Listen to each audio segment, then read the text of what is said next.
Hi there, I'm Peter Millard at 10 Minute Workshop, and in this week's short video, well, I've had a bit of a disaster and I've got a bit more follow-up for you on that cheap HVLP sprayer. It's coming up next.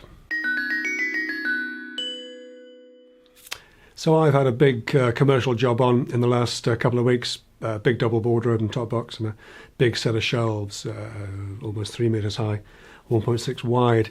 Lots of painting basically, and got the Graco out and it started spraying fine. Got the first coat of primer on, and then it just, well, it died basically. I shot some sort of vlog style video on my phone at the time, so we'll go back in time now to when life was a little bit more tense and see what I said about it. Okay, so quick update. The Graco's died, unfortunately. It's constipated, or at least it won't pass water. Was working like a champ all day long, and then just wouldn't, when it came to cleaning it, it wouldn't get any water through it. So I don't know what the problem is exactly. It's gone back to have its innards looked at. Feel free to make enema jokes or prostate jokes. Your time will come, let's just put it that way. Yeah, so anyway, the little HVLP, the 30 quid HVLP has been pressed into service and is doing a great job actually. It's producing a really nice finish on the bits and pieces. It is slower to use, which is a bit of a drag, and it's messier as well. What I've discovered is when you use it for longer, a bit more intensely, more than when I was just doing the testing for the spray booth fans, you get a lot more overspray. It's much more, it seems to build up more. So with the Graco, I was getting, high-end readings of a couple of thousand particles. We're pushing 20,000. With the little HVLP. So face masks a must. Do it in open air where you can, and if you can't, well, keep it to a minimum. Get out of there, let the dust settle. It does settle pretty quickly with the fans and everything, but it's definitely in the air. There's nothing much I can do about that. It's work, and the work needs to be done. The quality of finish is great on it, but it is slower. You don't get the same sort of spread of paint as you do with the Graco with the various tips and things. So yeah, it's a bit of a drag really. It's going to be a couple of weeks as well before my Graco's back, which is really annoying because I have a whole ton of spraying coming up because everybody wants stuff fitting in before Christmas. Anyway, I'll be popping back periodically just to give a few updates on the little TerraTech sprayer, because there's a couple of things I've learned having used it a bit more intensely now. A couple of quick little tips and things, and we'll pop back with those a little bit later on. But yeah, these things are sent to try us. Okay, so I've been spraying for 10 or 15 minutes, and what happens sometimes with this little sprayer I've found is that because it runs quite hot, you get a lot of warm air coming out through the nozzle. That's what makes it spray.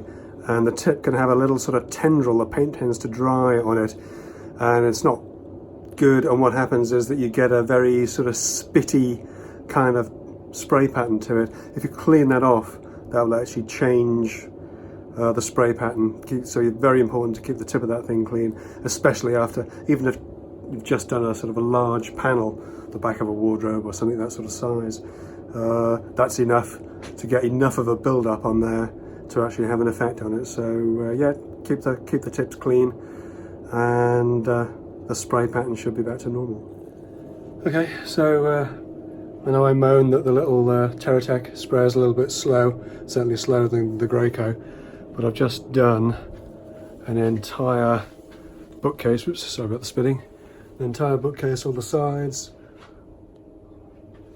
end panels, everything done in an hour. So an hour to get the first coat on, and it's a big piece. It's 2760 high, so 9 foot plus, and 1600 wide. So yeah, okay. I'd have got there faster with the Graco and with less overspray.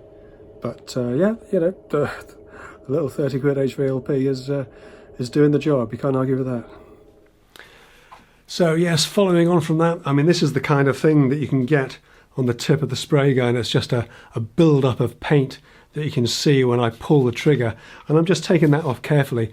I'm actually just using a pair of compasses to do that with at the moment, because it was the only sort of pointy thing that I had that would also fit into these tiny little holes, the little sort of nostrils in the paint, either side of the paint tip, because they need to be kept clear to keep the airflow clean, as that's literally what creates the spray pattern.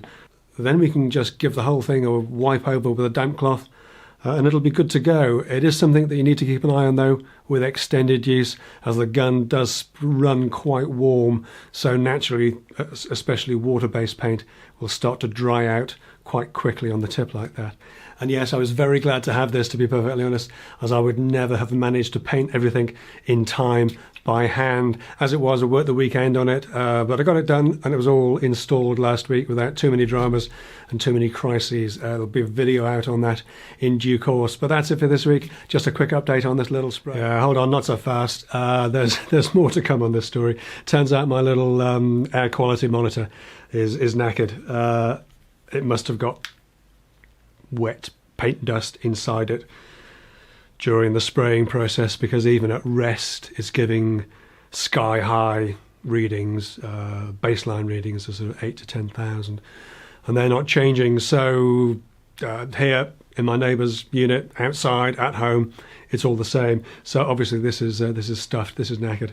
I've ordered a new one, and I've ordered you can get the sensor separately as well, so I'll see if I can resurrect this one as well as a fun little exercise. But yeah, there's more to come on this story, so don't be terrified by the very high readings I was getting. They were obviously, well, almost certainly false. We'll do some more testing. There's clearly some more to come on this story. But that's it for this week. Thanks so much for watching. I'll see you next time. Take care.